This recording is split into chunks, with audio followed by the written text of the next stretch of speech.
Assalamualaikum warahmatullahi wabarakatuh. Waalaikumsalam warahmatullahi wabarakatuh. Alhamdulillah, puji syukur kita panjatkan kehadiran Allah atas berkah rahmat-Nya lah kita dapat berkumpul pada pertemuan virtual kita kali ini. Sebelumnya kami dari kelompok 5 akan mempresentasikan hasil dari turun lapangan, yakni laporan observasi udara di pemukiman lahan basah Tanjung Senai. Sebelumnya kami perkenalkan dulu anggota dari kelompok kami. Saya Melinda Urbanita sebagai moderator, dilanjutkan oleh teman-teman. Saya Data Fitri. Saya Arima Hafizah. Saya Panita Rizkina.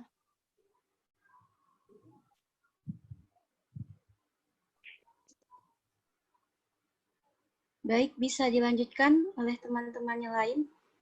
Saya Fadil Rahman.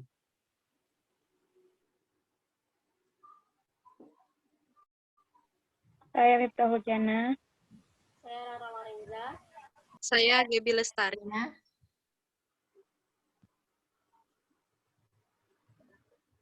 Dan yang terakhir ada Saudari Nita Indah. Baik, selanjutnya materi akan disampaikan oleh presentator kita kepada Saudari Gebi dan Rara, dipersilakan. Terima kasih. Jadi dari hasil kami turun lapangan, di sini ada pencemaran udara. Menurut PP nomor 1 tahun 1999, pencemaran udara itu sendiri adalah masuk atau dimasukkannya makhluk hidup, zat energi dan atau komponen lain ke udara ambien oleh kegiatan manusia, sehingga mutu udara ambien turun sampai ke tingkat tertentu yang menyebabkan udara ambien tidak dapat memenuhi fungsinya. Next slide.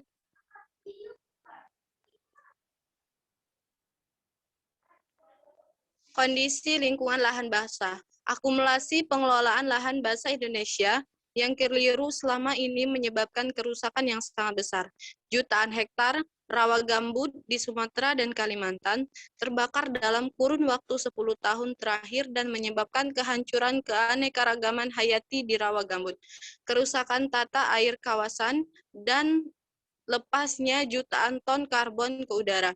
Akibat berbagai tekanan tersebut, hingga tahun 1996, Wetland International Indonesia Program memperkirakan Indonesia kehilangan lahan basah alami sekitar 12 juta hektar. Next slide. Kondisi lingkungan, selanjutnya sambungan dari kondisi lingkungan lahan basah, kehilangan tersebut juga diperparah oleh tingginya 4 kegiatan perambahan hutan dan alih fungsi lahan basah menjadi pemukiman, industri, pertanian, dan perkebunan. Pencemaran udara sendiri akibat sisa pembakaran, khususnya di daerah lahan basah, sering terjadi kebakaran hutan yang berbahaya bagi kesehatan dan makhluk hidup yang menjadi penyebab terjadinya perubahan ekosistem. Next slide. Nah, di sini ada sumber pencemaran udara. Ada beberapa penyebab pencemaran udara, yaitu gas karbon dioksida atau CO2, gas belerang oksida atau SO, gas belerang oksida atau SO2, gas klorofluorokarbon atau CFC, gas karbon monoksida, CO2, dan asap rokok.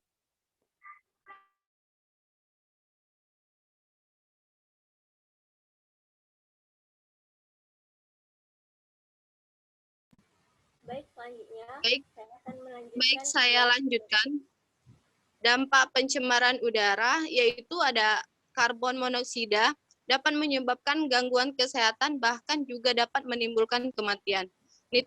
Yang kedua itu nitrogen dioksida dapat menyebabkan timbulnya peroksi asetil nitratel yang menyebabkan iritasi pada mata yang menyebabkan mata terasa pedih dan berair. Dan yang ketiga itu belerang oksida menyebabkan manusia akan mengalami gangguan pada sistem pernapasan, dan juga ada yang keempat hidrokarbon, yang kelima pencemar partikel dapat menimbulkan berbagai macam penyakit saluran pernapasan atau pneumoniolisis, yaitu penyakit pernapasan yang disebabkan adanya partikel debu yang masuk atau mengendap di dalam paru-paru. Dan saya di sini sedikit menjelaskan kondisi Tanjung Senai sendiri. Nah, jadi Tanjung Senai itu di sana sebenarnya sudah ada alat mengukur kadar udara. Nah, kadar udara di sana bisa dikatakan sehat. Ada lampirannya di bawah slide. Dan juga di sana karena lahan basahnya terhampar luas dan belum ada terjadi kebakaran di sana. Terima kasih, mungkin itu dari saya. Bisa dilanjutkan oleh rekan saya, Rara Lorenza. Baik, terima kasih kepada Saudari Gaby. Di sini saya akan melanjutkan presentasi dari Saudari Gaby mengenai permasalahan kebakaran terhadap udara di Indonesia. Data yang diungkapkan oleh Lorenzo Canesio selama 9 bulan dari September 1997 sampai Mei 1998, kebakaran di Indonesia, khususnya di Pulau Kalimantan dan Sumatera, telah menghancurkan lebih dari 10 juta hektar hutan dan area yang bukan hutan. Total kerugian akibat kebakaran, asap yang ditimbulkan dari kebakaran tersebut cukup mengejutkan, yaitu US dollar 3,8 miliar. Untuk Indonesia sendiri sampai 0,7 miliar. Untuk negara-negara tetangga yang terkena dampaknya, sementara total kerugian ekonomi yang dialami akibat kebakaran yang terjadi pada tahun 1997 sampai 1998. Menurut perkiraan ADB, paling dikit adalah US dollar 8,549 miliar dan maksimum mencapai US dollar 9,402 miliar. Next slide. Permasalahan kebakaran terhadap udara di Indonesia. Beberapa penyebab kebakaran berdasarkan kajian yaitu kebakaran yang dilakukan oleh pemilik perkebunan yang luas untuk menghilangkan biomasa yang tidak diinginkan selama persiapan lahan. Kedua, pembakaran oleh penduduk yang miskin dan petani yang tidak memiliki ladang kecil untuk membuka lahan. Next slide.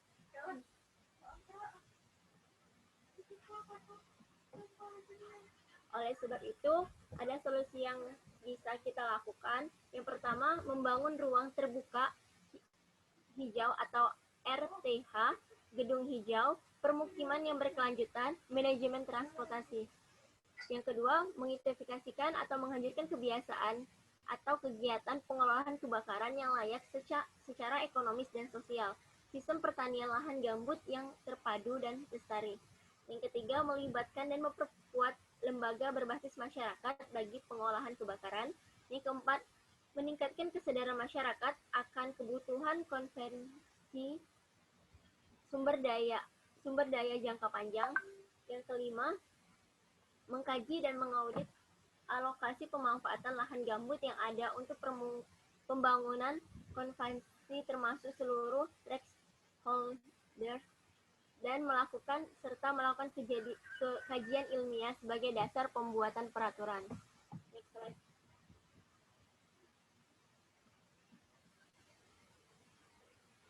Nah, selanjutnya yaitu dokumentasi yang kami ambil, kami melakukan observasi. Yang pertama ini ada gambar lahan gambut yang ada di Tanjung Senai.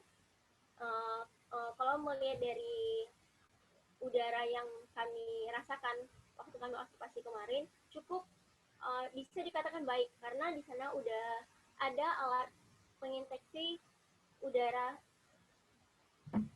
Maksudnya udara itu baik atau buruk. Next slide. Nah, dan ini yang dijelaskan oleh Saudari Gaby tadi.